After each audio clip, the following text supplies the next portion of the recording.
നമസ്കാരം. പ്രേക്ഷകരെ ഒരു സവിശേഷമായ അഭിമുഖത്തിലേക്ക് ക്ഷണിക്കുകയാണ്.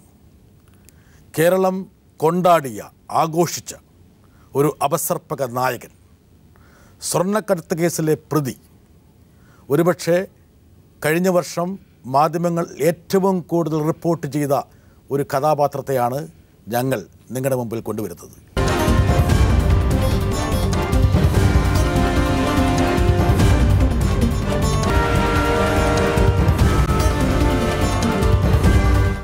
ഫയസ്. ഒരുപക്ഷെ ആ ഒറ്റ പേര് തന്നെ കേരളത്തിലെ ഒരുപാട് കുറ്റകൃത്യങ്ങൾ അടങ്ങിയിരിക്കുന്നുവെന്ന് മാധ്യമങ്ങൾ പറയുന്നു, പ്രചരിപ്പിക്കുന്നു. എന്താണ് സത്യം? ഇതാരാണ് ഫയസ്? ഈ വ്യക്തി എന്താണ്? എങ്ങനെയാണ് ഫയസ്? ഇതാണോ ഫയസ്? ഞാനിപ്പോൾ അതിൽ തന്നെയാണ് സംശയിച്ചിരിക്കുന്നത്. ഞാൻ ഫയസാണ്. ഫയസ് ഞാൻ തന്നെയാണ്. ഫയാസ് എന്നാണ് താങ്കൾ എല്ലാവരും വിളിക്കുന്നത്. ഈ ഫയസ് ഞാനാണ്. ഈ ഫയാസ് എന്ന് പറയുന്ന വ്യക്തി, ഇങ്ങനെ ഇരിക്കുന്ന ഒരു പാവം ചെറുപ്പക്കാരനാണോ ഈ ഫയസ്? അത് എന്നെ അറിയുന്ന എല്ലാവർക്കും, ഒരുപക്ഷെ നിങ്ങൾക്ക് അറിയാത്തതുകൊണ്ട് ആയിരിക്കാം, എന്നെ അറിയുന്ന എല്ലാവർക്കും, ഞാൻ ഫയസിനെ എല്ലാവർക്കും അറിയാം. ഫയാസ് യഥാർത്ഥത്തിൽ താങ്കൾ ആരാണ്? അതിപ്പോൾ ഞാൻ എനിക്ക് തന്നെ അറിയാത്തൊരു ചോദ്യം. അതിപ്പോൾ അതാണ്. ഞാനിപ്പോൾ 415 ദിവസമായി അത് ചിന്തിച്ചുകൊണ്ടിരിക്കുകയായിരുന്നു. ജയിലിലും 415 ദിവസമായി. ഇന്നലെയാണ് ജയിൽ മോചിതനാകുന്നത്. 415 ദിവസമായിട്ട് അത് ചിന്തിച്ചുകൊണ്ടിരിക്കുകയാണ്. 415 ദിവസം താങ്കൾ ജയിലിലായിരുന്നു. അതെ. കോഫെ പോസ്റ്റ് തടവുകാരനാണ്. ഒരു വർഷം കരുതൽ തടങ്കലാണ്. രാജ്യദ്രോഹിയാണ്. രാജ്യദ്രോഹി എന്ന് നിങ്ങൾ മാധ്യമം സുഹൃത്തുക്കളാണ്. ഞാൻ രാജ്യദ്രോഹി. ഒരു എവിഡൻസ്, ഏതെങ്കിലും ഒരു രാജ്യദ്രോഹം മീൻസ് ഒരു തീവ്രവാദിയായിട്ടോ അല്ലെങ്കിൽ തീവ്രവാദ സംഘടനകളായിട്ടോ ആരെങ്കിലും ഒരു വ്യക്തി, ഒരു പേഴ്സൺ ഫയസ്, അതായത് അന്വേഷണ ഏജൻസി, CBI, DRI, സംസ്ഥാനത്തെ ആഭ്യന്തര വകുപ്പ്, ഇവരൊക്കെ സംയുക്തമായിട്ട് താങ്കൾ ഈ രാജ്യത്തിൻ്റെ ഒരു അപകടമാണെന്ന് കണ്ടെത്തി തിരിച്ചറിഞ്ഞതിൻ്റെ അടിസ്ഥാനത്തിൽ കോഫെ പോസ്റ്റ് ചുമത്തി താങ്കളെ 1 വർഷം കരുതൽ തടങ്കലിൽ പാർപ്പിച്ചു. ചെറിയ ആളല്ല താങ്കൾ കേട്ടോ. ഒരിക്കലും ഈ കോഫെ പോസ്റ്റ് കരുതൽ തടങ്കലിൽ ഈ DRIയും നിങ്ങളിപ്പോൾ പറഞ്ഞ പോലീസും അന്വേഷിച്ചത്. കോഫെ പോസ്റ്റ് ഡിറ്റൻഷൻ എന്തിനാ വെച്ചാൽ സ്വർണം ഇപ്പം കോടതിയിലുള്ളത് കാരണമുണ്ട്. ആ സ്വർണ്ണ കേസുമായിട്ട് കൂടുതൽ സംസാരിക്കുന്നില്ല ഞാൻ. ഓൾറെഡി സ്വർണ്ണ കേസും CBIയും കസ്റ്റംസുമാണ് അന്വേഷിക്കുന്നത്. ആ കേസ് ഓൾറെഡി കോർട്ടിലുണ്ട്. കോടതിയിലുള്ള കാര്യത്തിനെ പറ്റി എനിക്കിപ്പോൾ പറയാൻ കാരണം എന്താണെന്ന് വെച്ചാൽ നിങ്ങളിപ്പോൾ ചോദിച്ചല്ലോ, നിങ്ങൾ ഈ രാജ്യത്തിന് മൊത്തം, രാജ്യത്തിന് ഞാൻ ഒരു ദ്രോഹം ചെയ്തിട്ടില്ല. സ്റ്റിൽ ഞാൻ പറയുകയാണ്. പക്ഷേ കോടതിയിലുള്ളൊരു മാറ്ററിലേക്ക് ഞാൻ ഇടപെടാൻ ഇപ്പം ഒരു കാരണവശാലും കോടതിയിൽ നാളെയും മറ്റന്നാളെ ഇപ്പം നിങ്ങൾക്ക് കേൾക്കാം, ചിലപ്പോൾ എൻ്റെ വിധി എന്താ, ശിക്ഷിക്കപ്പെടാം. ഇനിയിപ്പം വെറുതെ വിട്ടാലോ ചെറിയ കോളത്തിൽ വരും. ഫയാസ് ഇപ്പോൾ തന്നെ TP വധത്തിൻ്റെ സമയത്ത് ഒരു ഇത് വന്നു, CBI അന്വേഷണം, ഫയാസ് നിരപരാധിയാണ്. അത് വളരെ ലൈറ്റായിട്ടാണ് പത്രത്തിൽ കൊടുത്തത്. ഞാൻ ആ TP കേസിലേക്ക് വരാം. എന്താ കാരണം വെച്ചാൽ സ്വാഭാവികമായിട്ടും ഫയസ് ഈ ഒരു അഭിമുഖത്തിൽ താങ്കൾക്ക് പറയാനുള്ളത് മുഴുവൻ ഞങ്ങൾ കേൾക്കാൻ തയ്യാറാണ്. ബിക്കോസ് നിങ്ങൾ മാധ്യമ സുഹൃത്തുക്കളാണ് ഏറ്റവും കൂടുതൽ എന്നെ വേട്ടയാടിയത്. TP വധം ഞാൻ ജീവിതത്തിൽ കാണാത്ത ആ ഫോട്ടോ പത്രത്തിലൂടെയാണ് ആ മനുഷ്യനെ കാണുന്നത്. ഒരു കാരണം എനിക്ക് ഞാൻ വടകരയിൽ ഒരു ബേക്കറി നടത്തുമ്പോൾ ഈ TP എന്ന് പറയുന്ന വ്യക്തി എനിക്ക് ഒരു കാര്യത്തിൽ അറിയാത്തതാണ്. നിങ്ങൾ പക്ഷേ ഈ TP കേസിലെ പ്രതികളെ കാണാൻ വേണ്ടിയിട്ട് അറബി വേഷത്തിൽ ജയിലിൽ പോയി. അത് അറബി വേഷമല്ലത്. അത് ആ മാസവും സമയവും നോമ്പ് കാലമായിരുന്നു. ഒരു റംസാനിലാണ് സംഭവിക്കുന്നത്. നോമ്പ് 27-ാം തീയതി നിങ്ങളും കണ്ടു കാണുമായിരിക്കുമല്ലോ. അധിക ആൾക്കാരും റംസാനിൽ ആ കന്തൂറായ അറബികൾ മാത്രമല്ല, ഇപ്പോൾ പള്ളിയിൽ അച്ഛന്മാർ യൂസ് ചെയ്യുന്നുണ്ട്. ഇപ്പം മുസ്ലിം പള്ളിയിലുള്ള ആൾക്കാർ അവരൊന്നും അങ്ങനെ ഉപയോഗിക്കാറില്ല. ഇവിടെ ഇരുന്നില്ല. കോഴിക്കോടുണ്ട്, കണ്ണൂരുണ്ട്, തലശ്ശേരി വന്നാൽ നിങ്ങൾ നോമ്പ് മാസം നോമ്പിനാണ്. അത് മാസം സർ അന്ന് ചെയ്യാം. നോമ്പ് മാസം താങ്കൾ പോകേണ്ട സ്ഥലം ജയിലാണോ? നോമ്പ് മാസത്തിൽ പോകാനുള്ള കാരണമുണ്ട്. എന്തുകൊണ്ട് നിങ്ങൾ ജയിലിൽ പോയി? ജയിൽ എൻ്റെ സുഹൃത്ത്, ഞാൻ പറയില്ലേ, എൻ്റെ കൂടെ പഠിച്ചതാണ്. ആര്? കൊടിസുനി. അയാളെ കാണാൻ പോയതാണോ? അദ്ദേഹത്തിന് കാണാൻ പോയി, പക്ഷെ കാണാൻ പറ്റിയില്ല. അന്ന് സൺഡേ ഉള്ളിൽ കയറി, അവിടെയുള്ള കറക്റ്റാണ്, ആ ഉള്ളിൽ കയറി ചോദിച്ചു. അപ്പോൾ പറഞ്ഞ് ഇന്നത്തെ ദിവസം അവധി ദിവസമായതുകൊണ്ട് സുനിയെ കാണാൻ പറ്റിയില്ല. സുനിയും താങ്കളും തമ്മിലുള്ള ബന്ധം എൻ്റെ നൈബറാണ്. നിങ്ങൾക്ക് അന്വേഷിച്ചാൽ മനസ്സിലാവും. ഇനി ഇൻവെസ്റ്റിഗേഷൻ ഓഫീസർ ഇത് ചെറിയ ടീമൊന്നുമല്ലല്ലോ. കേരളം കണ്ട അറിയപ്പെടുന്ന അന്വേഷണ ഉദ്യോഗസ്ഥരിൽ അന്വേഷിച്ചത്. സുനിയുമായിട്ട് എൻ്റെ കൂടെ പഠിച്ചതാണ്, പള്ളൂർ സ്കൂളാണ് ഞാൻ പഠിച്ചതാണ്. എൻ്റെ നെയ്ബറാണ്. ഒരു എപ്പോഴും കേസിൽ അവൻ ജയിലിലല്ലെങ്കിൽ ഫുൾ ടൈം കാണുന്ന വ്യക്തിയാണ്. അങ്ങനെയുള്ള വ്യക്തികളൊക്കെ ആയിട്ടുള്ള സൗഹൃദം എന്തിനാ സൂക്ഷിക്കണം ഫൈസൽ? അതല്ല സൂക്ഷിക്കാൻ, ആ നെയ്ബറാണല്ലോ. ഇപ്പം അവൻ ചെയ്ത കുറ്റം ശരിയോ തെറ്റോ എന്ന് കോടതി തീരുമാനിക്കുകയാണ്. കേരളത്തിൽ വിവാദം സൃഷ്ടിച്ച ഒരു കൊലപാതകത്തിലെ പ്രതികൾ ജയിലിലുള്ള സമയത്ത് അവരെ കാണാൻ വേണ്ടി പോകാൻ താങ്കൾ കാണിച്ച ഒരു ചങ്കൂറ്റം, ഒരു ബുദ്ധിമോശമാണോ വിവരക്കേടാണോ? ഒരിക്കലും ഞാൻ അതിലിപ്പം നിങ്ങൾ ആദ്യം വന്നത് മോഹന മാഷെ കണ്ടു. ആ മാഷ എനിക്കറിയാത്ത വ്യക്തിയാണ്. ഓക്കെ, മോഹന മാഷ് ഇപ്പം വെറുതെ വിട്ടിരിക്കുകയാണ്. കോടതി നിരപരാധിയാന്ന് വിട്ടു. ഇപ്പം മാഷെ കണ്ടാൽ ഇപ്പം എനിക്ക് പറയാം മാഷെ കാണാൻ തന്നെയാണ് പോയത്. ഞാൻ പോയത് ഞാൻ പറയില്ല, ആ സമയത്ത് എനിക്ക് കാണാൻ പറ്റിയില്ല. മാഷയും കാണാൻ പറ്റിയ സുനിയെ കണ്ടില്ല. ഇപ്പം മാഷെ കണ്ടു എന്ന് പറഞ്ഞിട്ടാണ് വിവാദങ്ങൾ അറബി വേഷത്തിൽ വന്നത്. വ്യക്തമായി. അപ്പോൾ താങ്കൾ പറയുന്നത് അറബി നോമ്പ് കാരണം താങ്കൾ ഇട്ടൊരു സവിശേഷ വസ്ത്രമാണത്. ഞാൻ എൻ്റെ ഫോട്ടോസ് നിങ്ങൾക്ക് തരാം. സുഹൃത്തായിട്ടുള്ള കൊടിസുനിയെ കാണാൻ പോയതാണ്. അയാൾ കുറ്റവാളിയാണെങ്കിലും അല്ലെങ്കിലും അയാളുമായിട്ടുള്ള സൗഹൃദത്തിലും പരിചയത്തിലും യാതൊരു മാറ്റവുമില്ല. താങ്കളുടെ സ്വഭാവം അങ്ങനെയാണ്. എനിക്ക് ചെറുത് ലോ പ്രൊഫൈൽ ഹൈ പ്രൊഫൈലിനില്ല. എനിക്ക് ലോ പ്രൊഫൈലുണ്ട് ഹൈ പ്രൊഫൈലുണ്ട് സൗഹൃദം. മാധ്യമങ്ങളിൽ താങ്കളെ ഒരു തീവ്രവാദിയായിട്ട് പോലും ചിത്രീകരിക്കപ്പെടുകയുണ്ടായി. ഒരുപാട് സ്ഥലത്ത് കണ്ടു. രാജ്യദ്രോഹം ആരോപിക്കുന്നു. ഉണ്ടോ? അത് കംപ്ലീറ്റ് ചോദിക്കുന്നു. ഈ ഫയസ് മാധ്യമങ്ങൾ എത്രയോ ദിവസം ആഴ്ചകൾ കൊണ്ടാടിയ, ഇപ്പോൾ താങ്കൾ ഈ ടി വി തന്നെ താങ്കളുടെ പടം ഉണ്ടാവും, താങ്കളുടെ വ്യത്യസ്ത വേഷങ്ങൾ, താങ്കൾ നിറഞ്ഞാടുകയായിരുന്നു. ഒരുപക്ഷെ ഒരു മുൻനിര സിനിമാ താരത്തിന് പോലും കിട്ടാത്ത പബ്ലിസിറ്റി. ഒരു പബ്ലിസിറ്റിക്കല്ല, എന്നെ നിങ്ങളെല്ലാം കൂടി ആക്കിയുള്ളതാണ്. സപ്പോസ് ഞാനല്ല, മാധ്യമ സുഹൃത്തുക്കൾ കൂടി ബൂസ്റ്റ് ചെയ്ത് എന്താ ചെയ്യേണ്ടത് എനിക്കെന്നെ അറിയില്ല. ഞാൻ തന്നെ ഇപ്പോൾ ആലോചിക്കാം ഞാൻ ആരാ. നിങ്ങൾ ചോദിച്ച ചോദ്യം എനിക്കിപ്പോൾ പറയില്ല. എനിക്ക് എന്നോട് തന്നെ ചോദിക്കുന്ന ചോദ്യം താങ്കളുടെ പ്രൊഫഷൻ എന്താണ്? ഞാൻ സ്വാഭാവികമായിട്ട് സ്വർണ്ണക്കടത്ത് എന്നുള്ള സാധനം ചാർത്തിയിട്ടുണ്ട്. അതല്ലാതെ എന്താണ് പ്രൊഫഷൻ? എനിക്ക് എൻ്റെ ദുബായിൽ റെസ്റ്റോറൻ്റ് ഉണ്ട്. Dubai restaurant main real estate ആണ് ചെയ്തത്. റിയൽ എസ്റ്റേറ്റ് ഞാൻ അവിടെ ആ സമയത്ത് വർക്ക് ചെയ്തുകൊണ്ടിരിക്കുമ്പോൾ അതിൽ ഏറ്റവും കൂടുതൽ വിലയാടായത് എനിക്കൊരു ആ റിയൽ എസ്റ്റേറ്റിൽ വഴി കാണിച്ചു തന്ന ലത്തീഫ് എന്ന് പറയുന്ന വ്യക്തി ആ പാവത്തിനെ മാക്സിമം തേജോവാദം ചെയ്തു.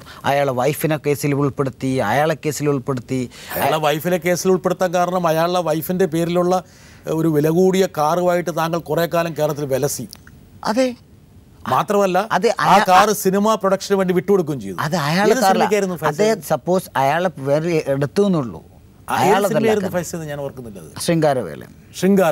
അത് ഇപ്പോൾ നിങ്ങൾക്ക് ആ സമയത്ത് എൻ്റെ കേസ് അതിനു മുമ്പ് ഒരുപാട് സിനിമകളിൽ വണ്ടി വന്ന് കാണാം. എത്ര സിനിമയ്ക്ക് കൊടുത്തിട്ടുണ്ട് താങ്കൾ ആ വണ്ടി? ഒരുപാട് സിനിമ. ഇല്ല, സപ്പോസ് ശൃംഗാരവേല നമ്മുടെ ദിലീപിന്റെ പടമായിരുന്നു. ദിലീപ് എന്നല്ല, ഒരുപാട് സുഹൃത്തുക്കളുണ്ട്. അതും ഇതുപോലെ ഈ സിനിമാ ഫീൽഡിൽ മാത്രമല്ല, മാധ്യമത്തിൽ ഒരുപാട് സുഹൃത്തുക്കളുണ്ട് എനിക്ക്. ടൈംസ് ഓഫ് ആൾക്കാരെ ഇപ്പോൾ ഓരോരുത്തരും സ്വാഭാവികമായിട്ട് താങ്കൾ ഒരുപാട് പേരെ ബന്ധപ്പെടുന്ന ആളാണ്. ഞാൻ എന്തുകൊണ്ടാണ് ഞാനൊരു കാര്യം താങ്കളെ കുറിച്ച് മനസ്സിലാക്കി, താങ്കളുടെ അടുത്ത സുഹൃത്തുക്കളോട് മനസ്സിലാക്കിയെന്ന് വെച്ചാൽ ആൾക്കാരുമായിട്ട് സൗഹൃദം ഉണ്ടാക്കാൻ ഇത്ര വൈദഗ്ധ്യമുള്ള ഒരാൾ വേറെയില്ല. എന്താ കാരണം അറിയോ? അവരെ വിളിക്കുക, ലോഹ്യം പറയുക, അവർക്ക് സൗഹൃദ കാര്യങ്ങൾ കൊടുക്കുക. ഇല്ല, സൗഹൃദം ബിക്കോസ് നിങ്ങൾക്ക് ഒരുപാട് സുഹൃത്തുക്കളുണ്ടാവും. അത് നിങ്ങളെ ക്വാളിറ്റി ഉണ്ടായിരിക്കാം. നിങ്ങളിപ്പോൾ പറയില്ല, ഇപ്പോൾ ഒരുപാട് ഇപ്പം നിങ്ങൾ നടന്മാരുടെ കാര്യം നിങ്ങളിപ്പോൾ ചോദിച്ചാൽ സന്തോഷം. എല്ലാവരും ചോദിക്കൽ നടിമാറാ. ജനങ്ങൾക്ക് കേൾക്കേണ്ടതാണ്. ഒരു നടി ഫയാസ് നടി, ആ നടിയായിട്ട് പ്രശ്നം. ഏത് നടിയായിരുന്നു? മൈഥിലിയുടെ പേര് വലിച്ചിട്ടു. എന്റെ സുഹൃത്താണ്. അതിലെന്താണ് പ്രശ്നം? ഒരു പ്രശ്നമല്ല ഫൈസ.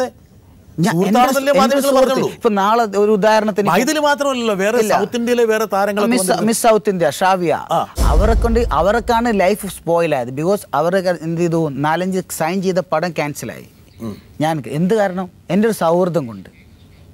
ഞാൻ എന്ത് തെറ്റ് ചെയ്തിട്ടാണ്? കോടതിൻ്റെ മുന്നിലായതുകൊണ്ട് കേസിനെ പറ്റി വിവരിക്കുന്നില്ല. ഫയസ്, താങ്കളുമായിട്ടുള്ള സൗഹൃദം കാരണം ഈ പറഞ്ഞ ഷവ്യ മൈഥിലി ഇവരെയൊക്കെ വിളിച്ച് അന്വേഷണ ഏജൻസികൾ ക്വസ്റ്റ്യൻ ചോദിച്ചു. എന്തുകൊണ്ട് ആണുമായിട്ട് നല്ല ദൃഢബന്ധം ഇവർക്ക് ഉണ്ടായിരുന്നുവെന്ന് അന്വേഷണത്തിൽ തെളിയുകയും ചെയ്തു. ആ ദൃഢബന്ധം ഒരുപാട് ആണായ സുഹൃത്തുക്കൾക്കുണ്ടല്ലോ. ആ ദൃഢബന്ധത്തെക്കുറിച്ച് ഞാനൊന്നും സംസാരിക്കുന്നില്ല. താങ്കൾക്കറിയാവുന്ന ബന്ധങ്ങൾ തന്നെയാണ്. ആ ബന്ധങ്ങൾ താങ്കൾ വെച്ച് പുറത്തുന്നതിൽ നമുക്ക് യാതൊരു ആക്ഷേപമില്ല. താങ്കളുടെ വ്യക്തിപരമായ നിങ്ങൾ ബിക്കോസ് മാധ്യമ സുഹൃത്തുക്കൾ എന്ത് ആലോചിക്കണം. ഒരു പെണ്ണെന്ന് പറയുമ്പോഴത്തേക്ക് എന്താണ് സ്ത്രീ. പൈസ നിങ്ങൾ ഭയങ്കര ഗ്ലാമർ ആയിട്ടൊരു താരമാണ്. ഞാൻ എന്താ കാരണം അറിയോ? സ്മാർട്ടാണ്. ബിക്കോസ് രണ്ട് ഇഷ്ടംപടി പൈസയുണ്ട്. മാത്രമല്ല അത് രണ്ടാമത് പറഞ്ഞത് വളരെ കാലം. എൻ്റെ അവസ്ഥ എന്തൊക്കെ അറിയുള്ളൂ, പള്ളിയിലെ കാര്യം പഠിച്ചവനൊക്കെ അറിയുള്ളൂ എന്ന് പറഞ്ഞത്. അതെ, അതുപോലെ എൻ്റെ കാര്യം എനിക്ക് അറിയുള്ളൂ. പൈസ ഇല്ലേ? ഞാൻ ഇനിയിപ്പോൾ പൈസ ഇല്ലെന്ന് വെച്ചാൽ എൻ്റെ അവസ്ഥ എനിക്ക് അറിയുള്ളൂ. ഇനിയിപ്പം ഇനി കടക്കാരനവരില്ല, ഇനിയിപ്പം എൻ്റെ അവസ്ഥ എനിക്ക് അറിയുള്ളൂ. എന്താ ഇങ്ങനെ അവസ്ഥ? എൻ്റെ അവസ്ഥ ഞാൻ പറയില്ല, ഇനി നിത്യേന ഇനി എന്ന് മുന്നോട്ട് എങ്ങനെ പോകുന്നുള്ളതാണ്. കഞ്ഞി കുടിക്കാൻ ബുദ്ധിമുട്ടാണോ? കഞ്ഞി കുടിക്കാൻ ബുദ്ധിമുട്ടില്ല. ഇപ്പം വെച്ചാൽ ഇപ്പോൾ സർക്കാർ 2 രൂപയ്ക്ക് അരിയെല്ലാം കൊടുക്കുന്നുണ്ടെന്ന് പറയുന്നത് കേട്ടോ. അതുകൊണ്ട് തന്നെ അതിന് വലിയ 415 ദിവസം പ്രത്യേകിച്ച് യാതൊരു മുടക്കം ഉണ്ടായിട്ടുമില്ല. അത് ജയിലിൽ ഭക്ഷണത്തിന് ദൈവാനുഗ്രഹം. ഫൈസ്, ഞാൻ നിങ്ങളുമായി ബന്ധപ്പെട്ട ചില വാർത്തകളിലൂടെ, അതായത് ഫൈസിന് സിനിമാ മേഖലയുമായിട്ട് ഉറ്റബന്ധം, ദിലീപിൻ്റെ ശൃംഗാരവേലൻ, മൈഥിലി, ശ്രേയയെ കൊച്ചിയിലേക്ക് വിളിച്ച് ക്വസ്റ്റ്യൻ ചെയ്യുന്നു. ശ്രേയയും ഫൈസും തമ്മിൽ നിരവധി തവണ കൂടിക്കാഴ്ച നടത്തി. മൈഥിലിയും ഫൈസും നിരവധി തവണ ദുബായ് സന്ദർശിച്ചു. ഒരുമിച്ച് നിങ്ങൾ നെടുമ്പാശ്ശേരിയിൽ ഇറങ്ങുന്ന കാര്യങ്ങൾ, അതിൻ്റെ വിഷ്വൽസ് ഉൾപ്പെടെയുള്ളത് അവരെടുത്തു. പിന്നെ 5 മാസത്തിനിടെ കരിപ്പൂരിൽ ഇറക്കിയത് 6 ടൺ സ്വർണം, കൊച്ചിയിൽ ടൺ കണക്കിന് സ്വർണം. ഫൈസ് ഈ പറഞ്ഞ എമിറേറ്റ്സിൻ്റെ പ്ലാറ്റിനം കാർഡ് വരെ അർഹതയുള്ള ഒരു വ്യക്തി ഗോൾഡ് കാർഡ് വെക്കുന്നു. പ്രവാസി യോഗത്തിൽ ഉമ്മൻചാണ്ടി ഫൈസിൻ്റെ വാഹനത്തിൽ. പിന്നെ ഒരു പ്രധാനപ്പെട്ട ചിത്രം മാധ്യമങ്ങളിൽ പുറത്തു വന്നു. താങ്കളും സംസ്ഥാനത്തെ ആഭ്യന്തരമന്ത്രി രമേശ് ചെന്നിത്തലയും കൂടി ഒരുമിച്ചിരിക്കുന്ന പടം. അങ്ങനെ എന്താ പറയുക, ഒരു പക്ഷേ ആർക്കും അസൂയ ഉണ്ടാകുന്ന രീതിയിലുള്ള അസൂയ അനുഭവിക്കുന്ന ആൾക്കാണ്. നിങ്ങൾക്ക് മീഡിയക്കാർക്ക് അതൊരു അസൂയാണ്. സാധാരണക്കാരന് ചിലപ്പോൾ സംഭവിക്കാം, ഓ ഇയാൾ ഭയങ്കരമാണ്, ഒരു എന്താണ് മാധ്യമങ്ങളും കൂടി ഒരു ഡൗൺ പൊസിഷനാണ് തന്നിട്ടുള്ളത്. ഡൗൺ ആണ് ഇപ്പോൾ താങ്കൾ? ഡൗൺ ആണ്, ഡൗൺ അല്ല. ഞാനിപ്പം ഡൗൺ ആയിട്ടുള്ളത്. എൻ്റെ ലൈഫിൽ ഏറ്റവും ഡൗണിലാണ് ഞാനിപ്പോൾ ഇരിക്കുന്നത്. എൻ്റെ ഫാമിലിയിലുള്ള ഇഷ്യൂസ്. നിങ്ങൾ മാധ്യമ സുഹൃത്തുക്കൾ തന്നെ ഇതെല്ലാം ചെയ്തത്. എൻ്റെ ഗേൾ ഫ്രണ്ടാണ് ശ്രാവ്യ സുധാകർ. എൻ്റെ വീട് എൻ്റെ വൈഫിനെ കൺവിൻസ് ചെയ്യാം. അവരുടെ റിലേറ്റീവ്സ്, അവരുടെ സിസ്റ്റർ ഉണ്ട്, അവരെ കല്യാണം കഴിച്ചാൽ വിട്ടുന്നതുണ്ട്. എൻ്റെ ബ്രദേഴ്സിൽ എത്ര ആളെന്നെ കാണാൻ വന്നിട്ടില്ല. എന്തുകൊണ്ടാണ്? അവർക്ക് ഡൗട്ട് ഞാൻ ആരാന്ന് അവർക്കേ സംശയമാണ്. എൻ്റെ വീട്ടിലുള്ളവർക്ക് പോലും. എന്താണ്? നിങ്ങളെ മാധ്യമം അത്ര കഴിവുണ്ട്, നിങ്ങളാ മാധ്യമത്തിന് അത്രയും കഴിവുണ്ട്. എനിക്കൊരു ചോദ്യം, ഞാൻ ഈ ഇൻ്റർവ്യൂവിൻ്റെ ആമുഖത്തിലൊരു കാര്യം പറഞ്ഞു. ഫൈസ് എന്ന് പറഞ്ഞ വിവാദ നായകന് പറയാനുള്ളത് മുഴുവൻ പറയാനുള്ള ഒരു വേദി ഞാൻ ഒരുക്കി തരും. ഒരു കാരണവശാലും താങ്കൾ പറയുന്ന കാര്യങ്ങൾ ഞാൻ ഒഴിവാക്കുന്നതല്ല. അതേസമയം തന്നെ താങ്കളുമായി പരാമർശിച്ചിരിക്കുന്ന പ്രധാനപ്പെട്ട സംഭവങ്ങളിലൂടെ നമ്മൾ കടന്നു പോകും. തീർച്ചയായിട്ടും. ഒന്ന്, താങ്കൾ ലൈം ലൈറ്റിലേക്ക്, വെള്ളി വെളിച്ചത്തിലേക്ക് വരുന്ന പ്രധാനപ്പെട്ട ഒരു സംഭവം, നെടുമ്പാശ്ശേരിയിൽ ആസിഫ, ആരിഫ എന്ന് പറഞ്ഞ 2 സ്ത്രീകൾ 20 കിലോ സ്വർണവുമായി പിടിക്കപ്പെടുന്നു. അവർ ബുർക്കയിലോ പർദ്ദയിലോ എവിടെയായിരുന്നു വിളിച്ചു വെച്ചിരുന്നത്? ബുർക്കൻ്റെ ഇടയിൽ നിന്നാണ് ഞാൻ വായിച്ചത്. ഓക്കെ. താങ്കൾ അവരെ ഉപദേശിച്ചിരുന്നില്ല എവിടെ വിളിച്ചു വെക്കേണ്ടതെന്നുള്ളത്? ഞാൻ പറയില്ല, കോടതിന് മുന്നിലൊരു വിഷയം അല്ല, ഞാൻ തുറന്നടിക്കാമായിരുന്നു. ഇനി കോടതി നാളെ വിധി വന്നാൽ എനിക്ക് എന്ത് ചെയ്യാം? ഇതുപോലെ നിങ്ങൾ ഇത്രയും ഇതായതുകൊണ്ടാണ് നിങ്ങൾ വിളിച്ചത്. എന്തുകൊണ്ടാണ്? കാണിച്ചാൽ എന്നെ മാധ്യമ തെജോപാതം ചെയ്ത് വളരെ കുറച്ചത് ഞാൻ എല്ലാ ദിവസവും മനസ്സിലായി. ഇപ്പം ഞാൻ താങ്കളെ നിർബന്ധിച്ചു ഈ ഇൻ്റർവ്യൂവിൽ വരണമെന്നുള്ളത്. എനിക്ക് എന്തായാലും സന്തോഷമുണ്ട്. ഫൈസ് ആദ്യമൊക്കെ വൈമുഖ്യം പ്രകടിപ്പിച്ചെങ്കിലും ഈ ഇൻ്റർവ്യൂവിൽ വരാൻ താല്പര്യപ്പെട്ടതിൽ. എനിക്കറിയില്ല എന്തുകൊണ്ടാണ് താങ്കൾ ആ തീരുമാനം എടുത്തതെന്നുള്ളത്. തീരുമാനം എടുക്കാനുള്ള കാരണം എന്താണെന്ന് വെച്ചാൽ നിങ്ങളെ ഫീഡ്ബാക്ക് നിങ്ങൾക്ക് തന്നെ അറിയാം. ഞാൻ ഓരോ ദിവസത്തെ പത്രവും മീഡിയയും അവിടെ TV ഉണ്ട്. ജയിലിൽ TV കാണുമായിരുന്നു. പിന്നെ ജയിലിൽ TV ഉണ്ട്. എല്ലാ സൗകര്യവും എനിക്ക് മാത്രമല്ല, എല്ലാവർക്കും, എല്ലാ തടവുകാർക്കും. നമ്മൾ തിരിച്ചു ജയിലിലേക്ക് വരും. എന്താ കാരണം ജയിലുമായി ബന്ധപ്പെട്ട ഒരു വിവാദമുണ്ട്. ഫൈസെ, താങ്കൾക്ക് പറയാനുള്ളത് എല്ലാ കാര്യങ്ങളിലും കേൾക്കാൻ ഞാൻ തയ്യാറാണ്. ഒന്ന്, 20 കിലോ സ്വർണവുമായിട്ടും ആസിഫ, ആരിഫ, അതിലൊരു സ്ത്രീ 5 മാസം ഗർഭിണിയാണ്. അവർ വിവാഹം കഴിച്ച ശേഷം നിരവധി തവണ ദുബായിൽ പോയി മടങ്ങിയിട്ടുണ്ട്. അവരുടെ ഭർത്താവ് ഹാരിസ് അല്ലേ, എന്താ പേര്? അബ്ദുള്ള. ഈ 2 സ്ത്രീകളെ 20 കിലോ സ്വർണവുമായിട്ട് നെടുമ്പാശ്ശേരിയിൽ പിടിക്കുന്നു. ഒരു ഒറ്റ ഉള്ളത് കൊണ്ടാണ് പിടിച്ചത്. ഒറ്റ കസ്റ്റംസാരല്ല പിടിച്ചത്, ഒറ്റ വന്നു, ആ ഒറ്റിലാണ് പിടിച്ചത്.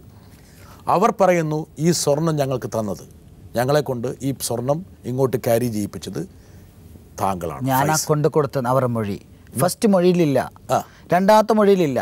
അവർ മൂന്നാമതാണ് അവർ ഫയാസ് എന്ന് പറയുന്ന വ്യക്തി ഈ വാട്സപ്പ് കാണിച്ചു കൊടുത്തു. വാട്സപ്പിലൊന്നുമില്ല, പണം കാണിച്ചു. ഞാൻ കാണുന്നത് അവരുടെ ജയിലിൽ നിന്നാണ്, ഹാരിസിനെ കാണുന്നത് ജയിലിൻ്റെ ഉള്ളിൽ നിന്നാണ്. അല്ല, ഞാൻ ഒന്നും കൂടെ പറയാം. അതായത് അന്ന് ഞാൻ ഈ അന്വേഷണവുമായി ബന്ധപ്പെട്ട ചില ഉദ്യോഗസ്ഥന്മാരോട് സംസാരിച്ചപ്പോൾ ഒരുപക്ഷെ ഫയസിന് കിട്ടാത്ത വിവരമായിരിക്കും, ഞാൻ അങ്ങോട്ട് തരാം. അതായത് ഈ പറഞ്ഞ 2 സ്ത്രീകൾ, ഈ പറഞ്ഞ ബുർക്കയിൽ അടിയിൽ സ്വർണ്ണം ഒളിപ്പിച്ച് വന്ന ആൾക്കാർ താങ്കളുടെ ഇടപെടൽ കൊണ്ടായിരിക്കാം വളരെ സ്മൂത്തായിട്ട് പുറത്തു വരുന്നു. പക്ഷേ ഇവരോടൊപ്പം ഉണ്ടായിരുന്ന ഹാരിസ് എന്നുള്ള ഇൻവേർട്ടർ കോമ മണ്ട ശിരോമണി, താങ്കൾ അവനെ മണ്ടെന്ന് വിളിക്കും. എന്താ കാരണം വെച്ചാൽ അവൻ ഈ അറൈവൽ ഹോളിൽ നിന്നുകൊണ്ട് ഒരുപാട് പേരെ താങ്കളെ വിളിക്കുകയായിരിക്കും, വേറെ ആൾക്കാരെ വിളിക്കുക. എന്നെ വിളിച്ചാൽ എൻ്റെ നമ്പർ അതിൽ ഓക്കെ ഫൈൻ, ആരെങ്കിലും വിളിക്കും, താങ്കളെയോ താങ്കളുടെ അരിഞ്ചനെയോ വേറെ ആരെങ്കിലും വിളിക്കുന്നു. ആരാണ് നമുക്ക് ഡിബേറ്റിംഗാണ്, കേസ് കോടതിയിലാണ്. അതാണ് എനിക്കിത് പറയുന്നത്, കോടതിയിലുള്ള മാറ്റർ. എനിക്ക് ബിക്കോസ് അതിലെല്ലാം എനിക്ക് എൻ്റെ പറയാൻ ഒരുപാട് കാര്യങ്ങളുണ്ട്. അതിൻ്റെ ഇടയ്ക്ക് ഓക്കെ, ഞാൻ പറഞ്ഞു വരുന്നത്, ഞാൻ ഒരു കാരണവശാലും അപേക്ഷിച്ചിടത്തോളം നിങ്ങൾക്ക് ഞാൻ താങ്കളെ ബുദ്ധിമുട്ടിക്കില്ല. ഒരു കാരണവശാലും താങ്കൾക്ക് ആ കേസിന്റെ വിശദാംശങ്ങളിലേക്ക് മെറിറ്റിലേക്ക് പോകാൻ വേണ്ടി പ്രത്യേകിച്ചിട്ട് അന്വേഷിക്കുന്നത് ഇന്ന് CBI ആണ്. എല്ലാവരും ഇന്ന് വിശ്വസിച്ചുകൊണ്ടിരിക്കുന്നത് എന്ത് കേസും ഇപ്പോൾ പത്രം വായിച്ചാൽ CBI അന്വേഷിക്കുന്നത്. അതുപോലെ CBIയും സെൻട്രൽ ഗവൺമെൻറ്റിൻ്റെ തന്നെയാണ്, സെൻട്രൽ എക്സൈസുമാണ് അന്വേഷിക്കുന്നത്. നല്ല ഉദ്യോഗസ്ഥർ അന്വേഷിക്കുന്ന കേസാണ്, അതിൽ തന്നെ വിശ്വാസം. ഈ ഹാരിസ് എന്ന് പറഞ്ഞവൻ ടെലിഫോൺ ചെയ്തുകൊണ്ടിരിക്കുന്നു. അപ്പോൾ തന്നെ ഈ ഹാരിസ് ആണ് ഈ സ്വർണം കടത്തിയെന്നുള്ള ഒരു ടിപ്പ് കിട്ടുന്നു. ഹാരിസിനെ പരിശോധിച്ചപ്പോൾ ഹാരിസിൻ്റെ കയ്യിൽ നിന്ന് 20 കിലോ സ്വർണം മേടിച്ച ബില്ല് കിട്ടുന്നു. അങ്ങനെയാണ് ഈ സ്ത്രീകളിലേക്ക് പോകുന്നു, സ്ത്രീകളെ പിടിക്കുന്നു, ചോദ്യം ചെയ്യുന്നു. 20 കിലോ സ്വർണത്തിൻ്റെ ഇൻവേർട്ടർ കോമ ഉപജ്ഞാതാവ് അല്ലെങ്കിൽ സോഴ്സ് ഈ മാന്യദേഹമാണെന്ന് പറയുന്നു. അങ്ങനെ താങ്കളെ പിടിക്കുന്നു. ആ 20 കിലോ ഉണ്ടെങ്കിൽ അതിന് ഏകദേശം ഒരു 7 കിലോ 1 കോടിയോളം വരും. ലാവിഷായിട്ട് ജീവിക്കാൻ 7 കോടിയോളം. എന്നെ പുറത്തെ ഈ കൃത്യമായിട്ട് ഫൈസിന് സ്വർണത്തിൻ്റെ വില അറിയാം. ഞാൻ എൻ്റെ വില പത്രക്കാർ ഇപ്പോൾ നിങ്ങൾ ആ സമയത്തിൽ എടുത്താൽ പറയല്ലോ 6 കോടിയുടെ സ്വർണം പിടിച്ചു. അതാണ് 6 കോടി പറഞ്ഞത്. ഓക്കെ, ഞാൻ അറിഞ്ഞത് ഇങ്ങനെയാണ് ഫൈസ, ഇത് ഞാൻ എല്ലാം അറിയുന്നത് നിങ്ങൾ പത്രക്കാർ മാത്രമാണ്. താങ്കളുടെ വികാരം ഞാൻ ഉൾക്കൊണ്ടുകൊണ്ട് ഞാൻ ഒരുപക്ഷെ ഈ അഭിമുഖത്തിൽ ചോദിച്ചില്ലെങ്കിൽ താങ്കൾക്ക് നാളെ പറയും എന്തുകൊണ്ടാണ് ബ്രിട്ടാസ് ചോദിക്കേണ്ടായിരുന്നു എന്ന് ചോദിക്കും. ഇല്ല, ഇവിടെ ഞാനൊരു ചോദ്യം കേൾക്കല്ലേ, എന്റെ നിരപരാധി നിങ്ങൾ നിർബന്ധിച്ചു. എന്റെ ബിക്കോസ് നിങ്ങൾ മാധ്യമം ഞാൻ പൂർത്തിയാക്കിയിട്ട്, അതായത് 1 കിലോ സ്വർണം കിടത്തുമ്പോൾ അതിൽ 3-4 ലക്ഷം രൂപ ലാഭം കിട്ടുന്നു. അതിൻ്റെ 50% സ്മൂത്ത് പാസേജ് ഒരുക്കുന്ന ഫൈസിന് കിട്ടുന്നു.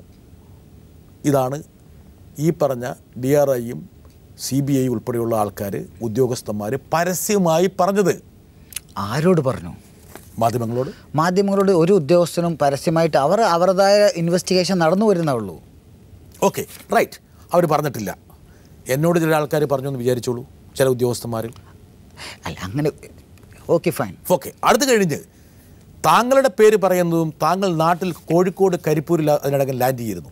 അതെ, ലാൻഡ് ചെയ്ത ശേഷം താങ്കൾ ബാംഗ്ലൂരേക്ക് പോകുന്നു. അതെ, ബാംഗ്ലൂരിൽ നിന്ന് ദുബായിലേക്ക് രക്ഷപ്പെടാൻ വേണ്ടി താങ്കൾ എന്ത് ചെയ്യുന്നത് വെച്ചാൽ ഡൽഹിയിൽ പോകും. രക്ഷപ്പെടാൻ നിങ്ങളിപ്പോൾ ചോദിച്ചല്ലോ, 4 മണിക്കാണ് ഇവരെ പിടിച്ചെന്ന് പറയുന്നത്. ഓക്കെ ശരി, അങ്ങനെയാണ്. അടുത്ത ആ സെയിം ഡേ 6 മണിൻ്റെ ഫ്ലൈറ്റിന് ഞാൻ വരേണ്ട ആവശ്യമുണ്ടോ? ഞാൻ അത്ര വിവരമില്ലാത്തവനൊന്നുമല്ല. അത്യാവശ്യം 4 മണിക്ക് വിളിക്കുമ്പോഴേക്കും നിങ്ങൾ ഫ്ലൈറ്റ് കയറി കഴിഞ്ഞിരുന്നു അവിടെ? ഇല്ല, 4 മണിക്കാണ് പിടിച്ചതെന്നാണ് ഇവരുടെ ഫ്ലൈറ്റ്. രാവിലെ വന്ന വിമാനത്തിലാണ് പിടിച്ചത്. പക്ഷേ അപ്പോഴേക്കും താങ്കൾ വിമാനത്തിൽ കയറി കഴിഞ്ഞിരുന്നു? ഇല്ല, ഞാൻ വരുന്നത് ഉച്ചയാണ്. 2:30 മണിക്കാണ് ഞാൻ കോഴിക്കോട് ഇറങ്ങുന്നത്. 2:30 മണിക്കാണ് ഇറങ്ങുന്നത്. പുലർച്ചയ്ക്ക് 4 മണിക്കാണ് സ്വർണം പിടിക്കുന്നത്. വിവരം കൈമാറുന്നതിൽ എന്തെങ്കിലും അപാകത സംഭവിച്ചോ അവിടെ? അപ്പം ഞാൻ ചോദിക്കുകയാണ്, നിങ്ങൾ ഒരുപാട് സ്മാർട്ടാണ്, ബട്ട് നിങ്ങൾ വളച്ചൊടിച്ച് വരുന്നത് ഞാൻ ചോദിക്കുകയാണ്. ഇല്ല, ബിക്കോസ് ഞാൻ പറയല്ലേ, നിങ്ങൾ വിളിച്ചു വരുത്തിയപ്പോൾ വന്നത് എന്താ വെച്ചാൽ എൻ്റെ നിരപരാധിത്വം. ഇനി അടുത്ത ചോദ്യം, താങ്കൾ എന്തുകൊണ്ടാണ് ഡൽഹിയിലേക്ക് പോയത്?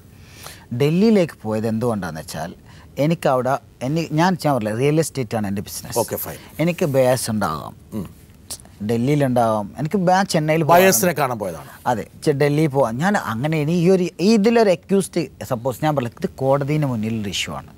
നിങ്ങൾ ഇത് വലിച്ച് ഞാൻ പറയില്ല, അപ്പോൾ കോടതിയിൽ അത് ഒരു കോടതി അലക്ഷ്യമാവും. കേസിനെ പറ്റി എനിക്കിപ്പോൾ ഈ ഗോൾഡ് സ്മഗ്ലിംഗ്, ഞാൻ ഫൈസലിനോടൊരു ചോദ്യം ചോദിച്ചോട്ടെ. ഞങ്ങൾ കേട്ടതും പത്രങ്ങളിൽ വന്നു. ഞാൻ ഫൈസൽ ചോദിക്കുന്നത്, ദയവ് ചെയ്ത് താങ്കളെ ഒരു കുറ്റാരോപിതൻ്റെ പദവിയിൽ നിന്ന് ഒരു കുറ്റവാളിയിലേക്ക് മാറ്റാൻ വേണ്ടിയാണെന്ന് ധരിക്കരുത്. ആർജവത്തോടെ ഞാൻ പറയട്ടെ, പത്രങ്ങളിൽ വന്ന കാര്യങ്ങൾ താങ്കളുടെ ശ്രദ്ധയിൽപ്പെടുത്തി താങ്കൾക്ക് അതിനോടുള്ള പറയാനുള്ളത്, പ്രതികരിക്കാനുള്ളത് മുഴുവൻ ഞാൻ കേൾക്കാം. താങ്കളെക്കുറിച്ച് കേട്ട് താങ്കൾ ഡൽഹിയിലെത്തുന്നു. ഡൽഹിയിൽ നിന്ന് താങ്കളുടെ ഒപ്പം വേറൊരു വ്യക്തി ഉണ്ടായിരുന്നു ഈ കേസിൽ, കൂട്ടുപ്രതിയായിട്ടുള്ള അഷ്റഫ് അവിടെ നിന്ന് രക്ഷപ്പെടുന്നു, താങ്കൾ പിടിയിലാകുന്നു. ഇങ്ങനെയാണ് പത്രങ്ങളിൽ വാർത്ത വന്നത്. എന്താണ് വസ്തുത എന്ന് താങ്കൾ പറഞ്ഞു? അതൊക്കെ സത്യം തന്നെയാണ്. ഞാൻ ഡൽഹിയിൽ നിന്നാണ് എന്നെ പിടിച്ചത്. അതിനൊന്നും ഞാൻ കൂടെ ഉണ്ടായിരുന്ന അഷ്റഫ് അന്ന് സെയിം ഡേ പോയിരുന്നു. അതിലൊന്നും ഞാൻ ഒരിക്കലും തിരിച്ചു പറയാനില്ല. അതൊക്കെ സത്യം തന്നെയാണ്. അഷ്റഫും താങ്കളും തമ്മിലുള്ള ബന്ധം എന്താണ്? എൻ്റെ സുഹൃത്താണ്. അഷ്റഫ് എവിടെയാണുള്ളത്? ഇപ്പം ദുബായിലാണ്.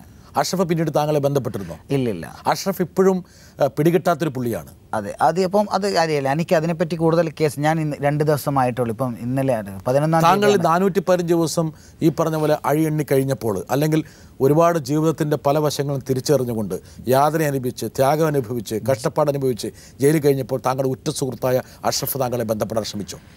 ഇവിടെ ഇല്ല. എൻ്റെ ഫാമിലി ആ സമയത്ത് ദുബായിലായിരുന്നു. ഓക്കെ. എൻ്റെ ഫാമിലി ദുബായിലായിരുന്നു. രണ്ട് ആമക്കളാണ്. അവർ ഫൈസിൻ്റെ ഫാമിലി ആരൊക്കെയാണ് ഉള്ളത്? എനിക്കറിയാം. എനിക്ക് ഇനിയിപ്പോൾ നിങ്ങൾ പറഞ്ഞ പോലെ ഒരുപാട് ഭാര്യമാരൊന്നുമില്ല. ഒരു ഭാര്യയും ഒരുപാട് girl friends, suppose girl friends. അപ്പം അത് അടുത്ത് ഈ കേരളത്തിൽ ഞങ്ങൾ ജനങ്ങൾക്കൊരു പ്രശ്നമുണ്ട്. ഒരു വ്യക്തിയെ തേജോവാദം ചെയ്യാൻ മീഡിയക്കാരുണ്ട്, അത് ആസ്വദിക്കാൻ കുറച്ച് ജനങ്ങളുണ്ട്. ഫൈസെ, ഒരു സെക്കൻഡ്, സത്യം പറഞ്ഞാൽ നിങ്ങളെപ്പോലുള്ളൊരു ചെറുപ്പക്കാരൻ, ഇത് ഇന്നത്തെ കാലത്ത് താങ്കളുടെ വയസ്സിലുള്ള ആൾക്കാർക്ക് ഇത് വലിയൊരു അംഗീകാരം. ചോദിച്ചോട്ടെ, താങ്കൾ പറഞ്ഞു ഇപ്പോൾ ജീവിതം വഴിമുട്ടി നിൽക്കുകയാണ്, കഷ്ടപ്പാടാണ്, 2 രൂപയുടെ അരി ഉള്ളത് കൊണ്ട് എനിക്ക് കഞ്ഞുകൂടി മുട്ടിയിട്ടില്ല എന്നൊക്കെ സർക്കാസ്റ്റിക്കായിട്ട് തമാശയായിട്ട് പറഞ്ഞു. എങ്കിൽ പോലും കഷ്ടപ്പാടുകളുള്ള നിങ്ങൾക്ക് തമാശയായിട്ട് തോന്നും. നിങ്ങൾ എൻ്റെ ജീവിതം ഇങ്ങനെയുള്ള ആള് മിസ് സൗത്ത് ഇന്ത്യ, അതുപോലെ കേരളത്തിലെ മുൻനിര നായികമാരൊക്കെ ആയിട്ട് സൗഹൃദവും അവരോടൊപ്പം യാത്രയും ഒക്കെ നടത്തുക എന്ന് പറയുന്നത് സാധാരണക്കാരൻ അതാ അവിടെയാണ് സാധാരണക്കാരന് പരിചയപ്പെടണം. അപ്പൊ എന്ത് കഴിവാണുള്ളത്? എന്ത് സവിശേഷമായ കഴിവാണ് ഫേസിലുള്ളത്? ഇപ്പൊ മീഡിയയിൽ ഇപ്പൊ ഉദാഹരണത്തിന് ഞാൻ തിരിച്ചൊരു ചോദ്യം ചോദിച്ചോട്ടെ. മീഡിയയിൽ ഇപ്പൊ നിങ്ങൾ ഇപ്പൊ ഇത് ചോദിച്ചല്ലോ, അല്ല ഞാൻ വീണ്ടും ചോദിക്കുന്നത്, താങ്കൾ പറയണു നിങ്ങൾക്ക് എന്ത് സവിശേഷതയുള്ളത്? ഇപ്പം ജോൺ ബ്രിട്ടാസ് ഒരുപാട് മാധ്യമ പ്രവർത്തകരുണ്ടല്ലോ. ജോൺ ബ്രിട്ടാസിന് ഒരു കഴിവുണ്ടല്ലോ, അതുപോലെ ഞാൻ വീണ്ടും ചോദിക്കുന്നു, താങ്കളുടെ കുടുംബം, വൈഫ്, 2 മക്കളാണ്, ഒരു ഭാര്യ, താങ്കൾ അടിവരയിട്ട് പറഞ്ഞു. അതെ അതെ, അല്ല അത് നിങ്ങൾ ഇനിയിപ്പം ഫൈസും ഭാര്യമാറൊന്നാക്കിയല്ല. അല്ലോടോ ഫൈസ, നിങ്ങൾ മതപരമായിട്ട് തന്നെ 1-ലേറെ ഭാര്യമാരെ താങ്കൾക്ക് വേണമെങ്കിൽ ഒന്ന് കെട്ടിയതിന് വിഷമം എനിക്ക് അറിയുള്ളൂ. അപ്പൊ പിന്നെ അതിന്റെ അറിയാം ആ വിഷമം. ഇപ്പൊ അവ അനുഭവിച്ചുകൊണ്ടിരിക്കുകയാണ് ഇപ്പോ എന്നെ കൊണ്ട്. നിങ്ങൾ ഈ സ്ത്രീ ഗേൾ ഫ്രണ്ട് എന്ന് പറയുമ്പോൾ സാധാരണ കുടുംബത്തിലുള്ള ഒരു സ്ത്രീ, ഒരു നല്ല കുടുംബത്തിലെ, ഒരു സമ്പന്ന കുടുംബത്തിലെ ഒരു പെൺകുട്ടിയല്ലേ താങ്കളുടെ ജീവിതത്തിലേക്ക്? ഞാനും അത്ര വളരെ ഒരു മാന്യമായ കുടുംബത്തിൽ നിന്നാണ് ഞാനും ജനിച്ചു വളർന്നത്. എനിക്ക് 2 കുട്ടികളുണ്ട്. അതെ. അപ്പൊ താങ്കൾ പറഞ്ഞു വരുന്നത്, താങ്കൾ ഈ പറഞ്ഞ ജയിലിൽ കഴിയുന്ന സമയത്ത് താങ്കളെ അന്വേഷിക്കാൻ അഷ്റഫ് വന്നില്ലെങ്കിലും ഗൾഫിലുണ്ടായിരുന്ന ഭാര്യയുടെയും കുട്ടികളുടെ ക്ഷേമം അന്വേഷിക്കാൻ താങ്കളുടെ സുഹൃത്തായിട്ടുള്ള അഷ്റഫ് തയ്യാറായി. അവിടെ ഞാൻ പറഞ്ഞില്ലേ, അത്രയും രീതിയിലാണ്. അഷ്റഫ് എന്നല്ല, എൻ്റെ റിലേറ്റീവ്സിന് പോലും പോകാൻ പറ്റാത്ത ആ രീതിയിലാണ് മാധ്യമങ്ങൾ കൊണ്ടാടുന്നത്. തീവ്രവാദം, മയക്കുമരുന്ന് കടത്ത്, മനുഷ്യക്കടത്ത്, എവിടെ നടന്നാലും ഇപ്പം ജ്വല്ലറിയിൽ ആൾക്കാർ പോയി ചോദിക്കുന്ന ഗ്രാമിന് ഫയാസിന് എത്രയാണെന്നാണ്, സ്വർണത്തിന് എത്രയാണെന്നല്ല. നിങ്ങൾക്ക് ചിരിക്കാം, ഞാൻ എൻ്റെ വിഷമാണ് പറയുന്നത്. ഒരു വലിയ അംഗീകാരമല്ലേ ഫൈസ? അംഗീകാരമാണ് ഇത്. താങ്കളുടെ ഒരു സുഹൃത്ത് താങ്കളെ കുറിച്ച് പറഞ്ഞു വെച്ചാൽ, അയാളുടെ മകൻ പോലും എന്താകാൻ ആഗ്രഹിക്കുന്നു ചോദിച്ചപ്പോൾ ആരാകാൻ ആഗ്രഹം എന്ന് പറഞ്ഞ് ഫയാസ് ആകാൻ. എല്ലാവർക്കും എന്തുവാ എനിക്കറിയില്ല. എൻ്റെ വിഷമം ഞാൻ പറയില്ലേ, എൻ്റെ വിഷമം ഞാൻ പറയില്ലേ, നിങ്ങൾക്ക് മനസ്സിലാവില്ല. എൻ്റെ ഉള്ളിലുള്ള പ്രയാസം, അത് ഉള്ളിൽ ജയിലിൽ കിടന്ന ആൾക്ക് അതിൻ്റെ വിഷമം അറിയും. അതുകൊണ്ട് അനുഭവിച്ച എനിക്ക് ഉമ്മയും ഫാദർ 2 വർഷം മുമ്പ് മരണപ്പെട്ടതാണ്. 6 ബ്രദേഴ്സ് ഉണ്ട്. അവർക്ക് ഒരുപാട് കഷ്ടപ്പെട്ടു എന്നെക്കൊണ്ട്. അവർ ബിസിനസ്, ഒരു അനുജൻ ചെന്നൈയിൽ ഹോട്ടൽ നടത്തുന്നത്, അവന് ഞാനുമായിട്ട് ഒരു ഫയാസ് എല്ലാം. ഇത് ഏറ്റവും വലിയ ഉദാഹരണം. ഇന്നലെ എൻ്റെ ഒരു സുഹൃത്ത് വന്നു. അവൻ വളരെ ആഗ്രഹപ്പെട്ട് ദുബായിൽ നിന്ന് ഒരു കാറ് കൊണ്ടുവന്നു, ഒരു FJ ക്രൂസർ. മാഹി പള്ളിപ്പെരുന്നാളിന് പുള്ളി വണ്ടി കൊണ്ടുപോകുമ്പോൾ ജനങ്ങൾ പൊതിഞ്ഞു, ഫയാസ് ഇറങ്ങിയോ, ഇത് ഫയാസിൻ്റെ വണ്ടിയല്ലേ? പുള്ളി പറയാ അടുത്ത ദിവസം, ഇന്നലെ രാവിലെ എന്നെ കണ്ട് സങ്കടം പറയാണ് പുള്ളി വീട്ടിൽ വന്നിട്ട്, അടുത്ത ദിവസം തന്നെ വണ്ടി തിരിച്ചയച്ചെന്ന് പറഞ്ഞു. ജയിലിൽ നിന്ന് ഇറങ്ങിയിട്ട് പിറ്റേ ഏതാനും മണിക്കൂറുകൾക്കുള്ളിൽ iPhone 6 ആണ് ഫയസിന്റെ കയ്യിലിരിക്കുന്നത്. അതെ, കഞ്ഞി കുടിക്കാൻ ബുദ്ധിമുട്ടുള്ള ഒരാളുടെ കയ്യിലേക്കാണ് iPhone 6. അല്ല, കഞ്ഞി കുടിക്കാൻ ബുദ്ധിമുട്ട്, ഫോൺ ചെയ്യാൻ ഇപ്പോൾ നിങ്ങൾക്ക് ഇനി കോൾ ലിസ്റ്റിലൂടെയാണല്ലോ, നിങ്ങൾ ഫേസ്ബുക്കിലാണല്ലോ ഇതൊക്കെ ഇത്രയും ഫോട്ടോസുകളും ഇതിലൊക്കെ വരുന്നത്. അതുകൊണ്ടാണ് ഇനി ഞാൻ അറിയണമല്ലോ. താങ്കളെ കുറിച്ചുള്ള ആരോപണം ഇതാണ്. ഒന്ന്, ആ ആരോപണം ഞാൻ പറയുന്നതല്ല, CBIയുടെ ചാർജ് ഷീറ്റിൽ തന്നെ ഉള്ളതാണ്. ഞാൻ പറഞ്ഞല്ലോ ഈ ഞാൻ പറയട്ടെ പറഞ്ഞ ശേഷം താങ്കൾ പ്രതികരിച്ചോളൂ. അതായത് അവിടുത്തെ ഡെപ്യൂട്ടി കമ്മീഷണർ DC ആയിരുന്ന മാധവൻ, അവിടുത്തെ പ്രിവൻറ്റീവ് ഓഫീസർ സുനി, ഈ 2 കസ്റ്റംസിലെ പ്രധാനപ്പെട്ട ആൾക്കാർ താങ്കളുമായിട്ട് സൗഹൃദമുണ്ടായിരുന്നു. ഈ സ്വർണം ഈ 7ഓളം കസ്റ്റംസ് ഉദ്യോഗസ്ഥന്മാരെ സ്ഥലം മാറ്റിയും 3 പേരെ ഒരു കേസിൻ്റെ പരിധിയിൽ ഉൾപ്പെടുത്തുകയും ചെയ്തു. എനിക്കൊന്ന് സോണിയാന്ന് തോന്നുന്നു 3ാമത്തെ ആര്. ഓക്കെ, ഈ 3 പേരെ ഉൾപ്പെടുത്തി. ദീർഘകാലം സസ്പെൻഷനിലായിരുന്നു സുനിൽ ഉൾപ്പെടെയുള്ള ആൾക്കാർ.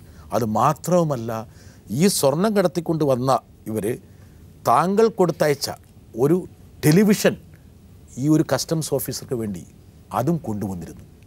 താങ്കൾ ടെലിവിഷൻ കൊടുത്തയച്ചിരുന്ന കസ്റ്റംസ് ഓഫീസർക്ക് വേണ്ടി? ഞാൻ കൊടുത്തയച്ചത് വളരെ സത്യമാണ്. ഞാനല്ല കൊടുത്തത്, എൻ്റെ ഡ്രൈവറാണ് കൊടുത്തത്, ഇവലെ കയ്യിലാണ് കൊടുത്തത്. അതൊക്കെ ഞാൻ പറയലേ, അതൊക്കെ ഇൻവെസ്റ്റിഗേഷൻ്റെ ഭാഗമായിട്ട് താങ്കൾ ടെലിവിഷൻ കൊടുത്തയച്ചിരുന്നു? 100%. ടെലിവിഷനാണ് ഇന്ന് ഞാൻ നിങ്ങളുടെ മുന്നിൽ ഇരിക്കുന്നത്. ആ ടെലിവിഷൻ കൊടുത്തിട്ടില്ലെങ്കിൽ ഞാൻ നിങ്ങളുടെ മുന്നിൽ ഇരിക്കുന്നുണ്ടാവില്ല. എന്തിനാ താങ്കൾ ഒരു കസ്റ്റംസ് ഓഫീസർക്ക് ടെലിവിഷൻ കൊടുത്തയക്കുന്നത്? എൻ്റെ സുഹൃത്ത് പറഞ്ഞതുകൊണ്ടാണ്. ഈ സുനിൽ കുമാർ എൻ്റെ സുഹൃത്താണ്, കസ്റ്റംസ് പ്രിവെന്റീവ് ഓഫീസർ. അതെ, ഞാനൊരു ഫ്രീക്വൻറ്റ് ഫ്ലയറാണ്. എമിറേറ്റ്സിലായിക്കോട്ടെ, ഏത് ഫ്ലൈറ്റ്, എനിക്ക് റിയൽ എസ്റ്റേറ്റ് ആണ്. കൊച്ചിയിൽ ആൾക്കാർക്ക് ആവശ്യക്കാർക്ക് വാങ്ങാനും വിൽക്കാനും ആൾ വേണമല്ലോ. ഓക്കെ. ഇപ്പം ഞാൻ ഈ ഒരു സ്വർണ്ണ കേസ് ഇല്ലെങ്കിൽ ഞാൻ ഇന്ന് നിങ്ങളുടെ മുന്നിൽ ഇരിക്കില്ല. രാജാവാ? ഇപ്പോഴാണ് നിങ്ങൾ രാജവമ്പാലയാക്കി വെച്ചിട്ടുള്ളത്. ഞാൻ അന്നും ചേരയാണ്, ഇന്നും ചേരയാണ്. ഞാൻ ഒന്നുമല്ല, ഞാൻ സീറോ.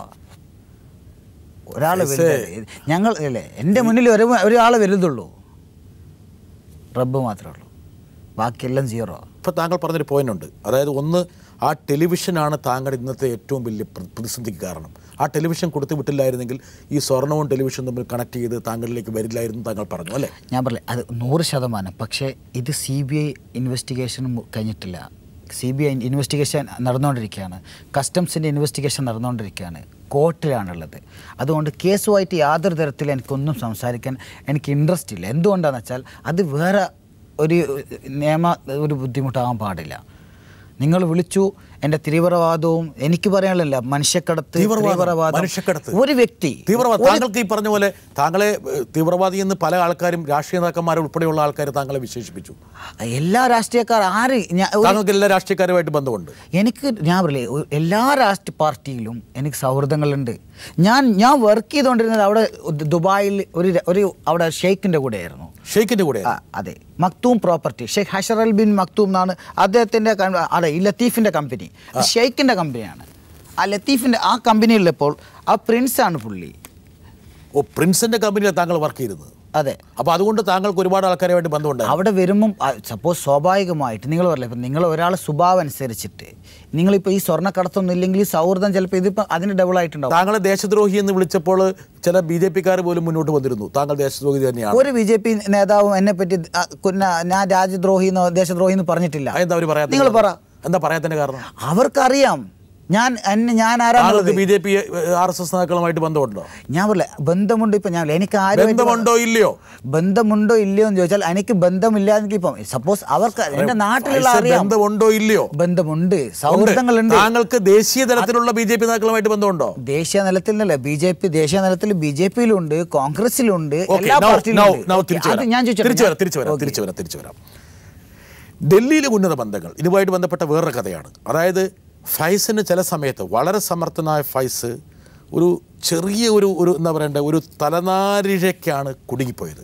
ഉദാഹരണം പറഞ്ഞാൽ താങ്കൾക്ക് വേണ്ടി പലപ്പോഴും സ്വർണ്ണക്കടത്തിന്, ഇത് ഇൻവെർട്ടർ കോമ, ഞാൻ ഒരിക്കലും പറയില്ല, ഇത് ആരോപണം മാത്രമാണ്. സ്വർണ്ണക്കടത്ത് ഞാൻ ഒരിക്കലും താങ്കളെ കുറ്റവാളിയായിട്ട്, ഇതുവരെയുള്ളതെല്ലാം ആരോപണം.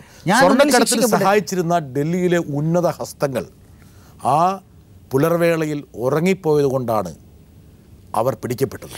അവരൊന്നും ഉണർന്നിരുന്നു എങ്കിൽ ഈ പ്രശ്നമൊന്നും ഉണ്ടാകില്ലായിരുന്നു. രണ്ട്, താങ്കൾ ഡൽഹിയിലേക്ക് പോയത് താങ്കൾക്കുണ്ട് എന്ന് പറയപ്പെടുന്ന ഡൽഹിയിലെ ഉന്നത ബന്ധങ്ങളെ കാണാനും അവരുടെ സഹായം തേടാനുമായിരുന്നു എന്ന് പറയുന്നു. ഒരു ഉന്നതവുമില്ല, ഒരു ബന്ധവുമില്ല, ആരും ഉറങ്ങിപ്പോയിട്ടുമില്ല. ഏതോ പത്രം ആണ് അത് എടുത്തത്. ഫയാസ് ആ ഉറക്കിൽ എന്താണ് എന്നെ പിടിച്ച സമയത്താണ് പറയുന്നത്, ഡൽഹിയിൽ നിന്ന് അറസ്റ്റ് ചെയ്ത് വരുമ്പോഴാണ് ഞാൻ പറഞ്ഞതെന്നാണ് പത്രത്തിൽ വന്നത്. ആ വ്യക്തി ഉറങ്ങിയിരുന്നില്ലെങ്കിൽ ഞാനിന്ന് പുറത്തു പോകുമായിരുന്നു. ഏത് വ്യക്തിയായിരുന്നു ഉറങ്ങിയിരുന്നത്? എനിക്കറിയില്ല, എത്ര ആൾ ഉറങ്ങുന്നുണ്ട് ഡൽഹിയിൽ, എനിക്കിപ്പോൾ പറയാൻ പറ്റുമോ? ധനമന്ത്രിയായിരുന്ന ശ്രീ P. ചിദംബരത്തിൻ്റെ മകൻ കാർത്തിയുമായിട്ട് താങ്കൾക്ക് നല്ല ബന്ധമുണ്ട് എന്നുള്ള അതും നിങ്ങൾ ആരോപണം വന്നിരുന്നു. ആരോപണം ഇപ്പം എനിക്ക് ഞാൻ പറഞ്ഞില്ല, ഇപ്പം സപ്പോസ് മീഡിയക്കാരെ മാത്രം അങ്ങനെ എനിക്ക് ടൈംസ് ഓഫ് ഇന്ത്യൻ്റെ നോർത്തിൻ്റെ ചീഫിനെ അറിയാം. തൊട്ട് മുമ്പ് താങ്കൾ പറഞ്ഞു താങ്കൾക്ക് ഉന്നത ബന്ധങ്ങൾ ഉണ്ട് എന്ന് താങ്കൾ സമ്മതിച്ചു. അങ്ങനെയാണെങ്കിൽ ഞാൻ ഈ പറഞ്ഞ ബന്ധമില്ല മീൻസ് നിങ്ങൾ ഉദ്ദേശിക്കുന്ന പോലെ അങ്ങനെ ക്ലോസ് ആയിട്ടുള്ളല്ല, അറിയാം, സൗഹൃദം മാത്രം. ഇപ്പൊ ഗാഢബന്ധമില്ല. നിങ്ങൾ ഉദ്ദേശിക്കുന്ന പോലെ ബന്ധം എന്താ ഉദ്ദേശിക്കുന്നത്? സഹായം. എന്ത് സഹായം? ഫൈസിനെ അവർ സഹായിക്കുന്നു, ഫൈസ് അവരെ ഞാൻ ഉദാഹരണത്തിന് നിങ്ങളുമായിട്ട് ബന്ധമുണ്ട് എന്ന് വെച്ചാൽ നിങ്ങൾ എന്താണ് അതിൽ ഉദ്ദേശിക്കുന്നത്? ഞാൻ ഒരു പെണ്ണാണെങ്കിലും ഓക്കെ, നിങ്ങൾക്ക് അത് വളച്ചൊടിക്കാം. ഫയാസിന് അവളുമായിട്ട് ബന്ധം. ഫൈസ് കാരണം 3-4 പെണ്ണുങ്ങളെ വിളിച്ച് ചോദ്യം ചെയ്യേണ്ടി വന്നു ആൾക്കാർക്ക്, CBI-ക്കാർക്ക്. ആ പാവങ്ങളുടെ ജീവിതം പോയോ? ജീവിതം പോയി ഞാൻ ചോദിച്ചോട്ടെ, ആണായ എൻ്റെ അവസ്ഥ എങ്ങനെയാ? അപ്പോൾ അവർക്ക് എന്തില്ലേ? നിങ്ങൾക്കൊക്കെ എല്ലാം സിമ്പിളാണ്. നിങ്ങൾ ഉദ്ദേശിക്കുന്ന മാധ്യമങ്ങളാണല്ലേ? നിങ്ങൾ ഒരിക്കലും അല്ല മാധ്യമങ്ങൾ, അല്ലല്ല, നിങ്ങൾ അത് തെറ്റിദ്ധരിക്കുകയാണ്. അത് നിങ്ങളുടെ ഉള്ളിലുള്ള അവസ്ഥ എനിക്കറിയില്ല. അതല്ല, അത് എന്നെ അതിലുള്ളൂ. ബിക്കോസ് ഞാൻ പറയില്ല, മാധ്യമങ്ങളാണ് ആ പാവങ്ങളെ എന്ത് തെറ്റ് ചെയ്തിട്ടാണ് ഓക്കെ. ഇനി ഞാൻ തെറ്റുകാരനെന്ന് തന്നെ കൂട്ടിക്കോ. എൻ്റെ സുഹൃത്തുക്കൾ എന്ത് തെറ്റ് ചെയ്തു? എൻ്റെ സൗഹൃദം വെച്ചതാണോ സൗഹൃദം? മനുഷ്യത്വത്തിൻ്റെ രീതി ചിന്തിച്ച് നോക്കുക, അവർ എന്ത് തെറ്റ് ചെയ്തു? കേരളത്തിൽ പിന്നീട് കടത്തപ്പെട്ട ഒരുപാട് സ്വർണ്ണങ്ങളുടെ, അല്ലെങ്കിൽ മുമ്പ് കടത്തപ്പെട്ട ഒരുപാട് സ്വർണ്ണങ്ങളുടെ ഉത്തരവാദിയായിട്ട് താങ്കളെ ആൾക്കാർ മുദ്രകുത്തി. ഞാൻ പറയല്ലേ, എന്നെ ഒരു മറയാക്കി എന്നിൽ ഫുൾ ഹൈലൈറ്റ് ചെയ്ത് ഇതിൻ്റെ പുറകിൽ ഉള്ളത് അതിപ്പോൾ എന്തായാലും CBI-യും കൂടി അന്വേഷിക്കുന്നത് എനിക്ക് വിശ്വാസം. പുറകിൽ ഒരുപാട് ഇതുണ്ട്. ആരൊക്കെയാണ് അതെനിക്കറിയില്ല. എനിക്ക് അന്വേഷണ ഉദ്യോഗസ്ഥർക്ക് എൻ്റെ ഭാഗത്ത് ഇപ്പോൾ ഞാൻ ഇന്നലെയാണ് പുറം ലോകം കാണുന്നത്. 415 അതിൻ്റെ ഉള്ളിലാണ്, ജയിലിൻ്റെ ഉള്ളിലാണ്. അതിൻ്റെ ഉള്ളിലുള്ള പീഡനം വേറെ. അത് അങ്ങോട്ട് വരാം. അപ്പോൾ താങ്കൾ പറയുന്നത് ഇതിൻ്റെ പുറകിൽ താങ്കളെ കരുവാക്കുകയാണ് ചെയ്തത്. എന്നെ കരുവാക്കിക്കൊണ്ട്, എന്നെ ബേസ് ചെയ്തുകൊണ്ട്. ഇപ്പോൾ സ്വർണ്ണം എവിടെ പിടിച്ചാലും ഫയാസ്, ഹിറോമോസ റായില ഫയാസ്. ഞാൻ ജീവിതത്തിൽ കണ്ടിട്ടില്ല. ആ എയർ ഹോസ്റ്റസുമായിട്ട് യാതൊരു ബന്ധമുണ്ടായിരുന്നില്ല. എന്ത് ബന്ധം? ഞാൻ എയർ ഇന്ത്യയിൽ യാത്ര ചെയ്യാറില്ല, അതുകൊണ്ട് രക്ഷപ്പെട്ടു. എമിറേറ്റ്സിലെ യാത്ര ചെയ്യാറ്. അതിൽ എമിറേറ്റ്സിലെ ക്രൂ ആണെങ്കിൽ പറയാം, യാത്ര ചെയ്ത് ആ എമിറേറ്റ്സിലെ ക്രൂവിൻ്റെ പേര് വരുകയും ചെയ്തില്ല. ഓക്കെ ഫൈസ്. ഓക്കെ, അപ്പോൾ കേരളത്തിൽ പിടിക്കപ്പെടുന്ന കേരളത്തിൽ മാത്രമല്ല കരിപ്പൂർ മാത്രമല്ല ബാംഗ്ലൂരും താങ്കളുടെ ഒരു ഹബ്ബാന്ന് ആൾക്കാർ പറഞ്ഞു. ചെന്നൈ വലിയൊരു ഹബ്ബ്. അപ്പോൾ ഈ ഡൽഹിയിലൊന്നും എയർപോർട്ട് ഇല്ലേ? രാജസ്ഥാനിലില്ലേ? ഡൽഹിയിലുണ്ടല്ലോ. ഡൽഹി ഉന്നത ബന്ധങ്ങളല്ലേ ഉള്ളത്. അതെ, ഞാൻ ചോദിക്കുന്നത് എല്ലാം എൻ്റെ തലയിൽ കെട്ടിവെച്ചുകൊണ്ട് ജനങ്ങൾ ഇത് കേൾക്കാനും ഇപ്പം ജനങ്ങൾക്ക് ഇഷ്ടമാണ്. ഇപ്പം ഈ വാവാ സുരേഷിൻ്റെ പരിപാടിയാണ് എനിക്ക് ഭയങ്കര ഇഷ്ടമാണ്. അതുപോലെ ഇപ്പം ഫയാസിൻ്റെ എന്തെങ്കിലും ഒരു പരിപാടി എന്തിലുണ്ട്. ഞാൻ എവിടെ നോക്കി മനോരമ ഇത് കണ്ടു, എവിടെയും ഫയാസ്. ഇനി എവിടെയൊക്കെ ഫയാസ് ഞാൻ പറയാം, കേട്ടോളൂ. താങ്കൾ ഒരുപക്ഷെ ജയിലിൽ ഇരുന്നിട്ട് ഈ വാർത്തകൾ വായിച്ചിട്ടുണ്ടാകും, കണ്ടിട്ടുണ്ടാവും. 1, മംഗലാപുരം ഇരട്ട കൊലപാതകത്തിൻ്റെ സൂത്രധാരൻ ഈ ഫയാസ്. ആ 2 കുട്ടികളുടെ കൊലപാതകത്തിൽ എന്നെ വിളിച്ചിട്ട് ഞാൻ ചോദിച്ചിട്ടെ അതിൻ്റെ ഉത്തരവാദി ആരാന്നുള്ളത് അന്വേഷണ ഉദ്യോഗസ്ഥർക്ക് ഏകദേശം മനസ്സിലായി.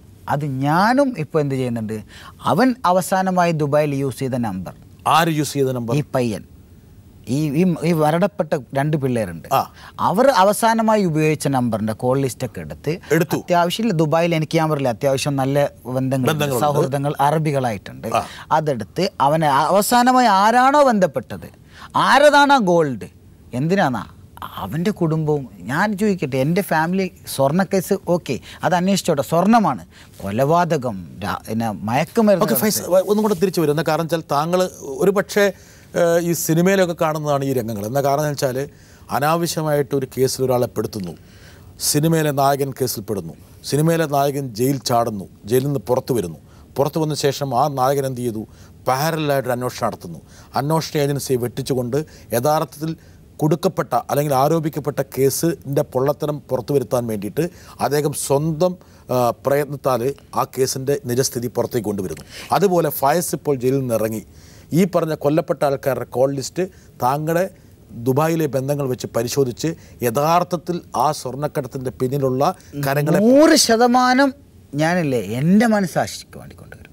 എൻ്റെ കുടുംബത്തിനോട് അറിയണം. എൻ്റെ കുടുംബം അവർക്ക് ഞാൻ ചോദിച്ചോട്ടെ, എൻ്റെ ഉമ്മ, എൻ്റെ വീട്ടുകാർ എത്ര, അത് നിങ്ങൾ മനസ്സിലാക്കേണ്ട മാധ്യമ സുഹൃത്തുക്കൾ ഒരു കാര്യം മനസ്സിലാക്കണം. നിങ്ങളെപ്പോലെ തന്നെ മനുഷ്യൻ തന്നെയാണ് ആരായിക്കോട്ടെ, ഞാനായാലും. നിങ്ങൾ ഈ അറ്റ്ലീസ്റ്റ് ഒരു എവിടെയെങ്കിലും എന്തെങ്കിലും കേൾക്കുമ്പോഴത്തേക്ക് 16 കോടിൻ്റെ വീട് ഞാൻ നിങ്ങളെ വെല്ലുവിളിക്കുകയാണ്.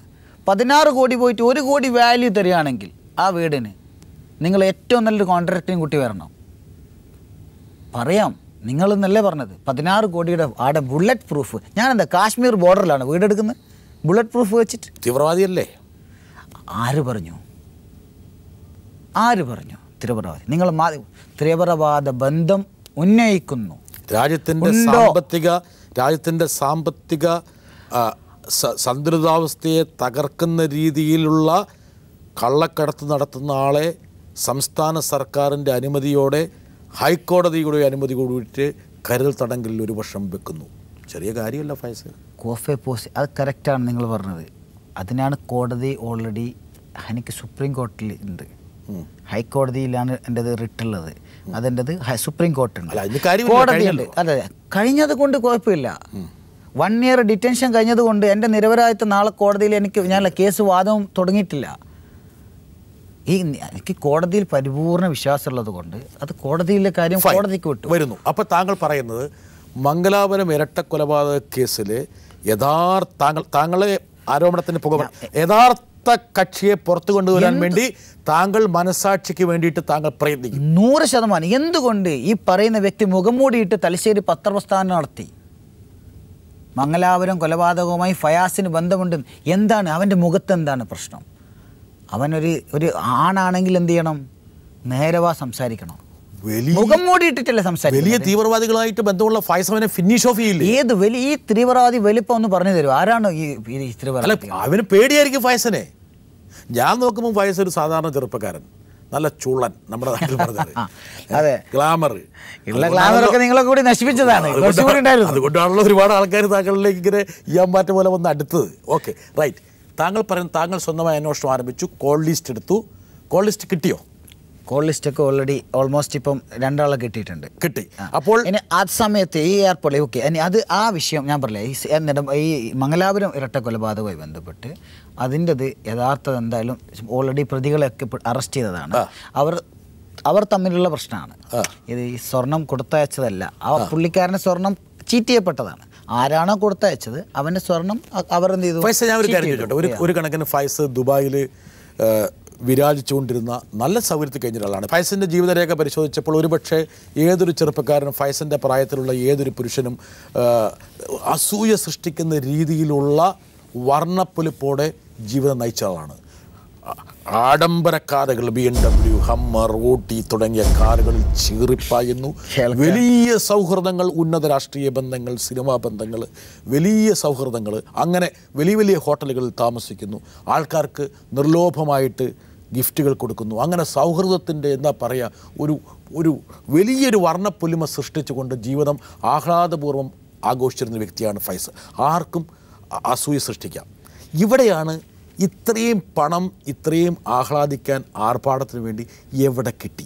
ഈസി മണി എപ്പോഴും ഒരു കുറ്റകൃത്യത്തിൽ നിന്നാണ് ഉണ്ടാകുന്നത്. സ്മഗ്ലിംഗ് ആണ് ഒരു പക്ഷേ.